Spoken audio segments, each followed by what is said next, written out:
வணக்கம். +2 ரிசல்ட் வந்துருச்சு. நல்ல தேர்ச்சி முறைகள் நிறைய பேர் பார்த்தீங்கன்னா 5 சப்ஜெக்டில் 100 வாங்கியிருக்காங்க. சிலவங்க பார்த்தீங்கன்னா ஒவ்வொரு 4 சப்ஜெக்டில் 100 வாங்கியிருக்கிறாங்க. இதெல்லாம் சாதனைகள், பல சாதனைகள் பண்ணியிருக்காங்க. சந்தோஷமான விஷயங்கள்.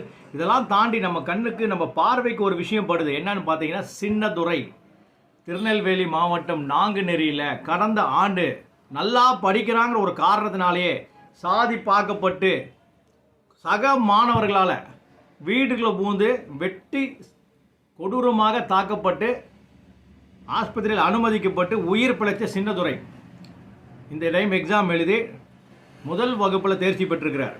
தேர்ச்சி பெற்ற உடனே அவங்கள்ட்ட வந்து ஒரு பத்திரிகையாளர் கேட்குறாங்க, உங்களால் சாதி ரீதியாக நீங்கள் தாக்கப்பட்டீங்களே, அந்த மாணவர்களுக்கு நீங்கள் என்ன சொல்கிறீங்க அப்படின்னு கேட்குறாங்க. அவங்களும் நல்லா படிக்கட்டும், நல்லா படித்து நல்ல பெரிய ஆளாக வரட்டும், அதுதான் எல்லாரும் ஒற்றுமையாக இருப்போம் அப்படிங்கிற ஒரு அசால்ட்டாக சொல்லிட்டு போயிடுறாரு. கல்வி எவ்வளவு முக்கியங்கிறத வந்து நமக்கு புரிய வைக்கிறாங்க. பல தரப்பில் புரிய வச்சுருக்கிறாங்க. ஒரு படத்தில் உலக நாயகன் கமல்ஹாசன் கூட சொல்லியிருப்பார், போங்கடா போய் புள்ளக்குட்டிகளை படிக்க வைங்கடான்னு. சமீபத்தில் தனுஷ் கூட ஒரு படத்தில் சொல்லியிருப்பார், உங்கள்கிட்ட பறிக்க முடியாத ஒரே ஆயுதம் கல்வி தான், ஸோ நல்லா படிங்கங்குவார். அண்ணல் அம்பேத்கர் எல்லாத்துக்கும் முன்னாடி சொல்லியிருக்கிறார், ஒரு சமூக முன்னேற்றமும் சமத்துவமும் கல்வியினால் மட்டுமே கிடைக்கும்.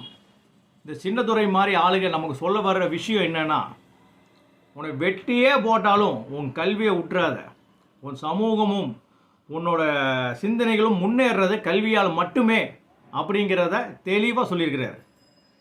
சின்னதுரை அவர்களுக்கு மக்கள் நீதி மையம் சார்பாக பாராட்டுகளும் தெரிவித்துக் கொள்கிறோம்.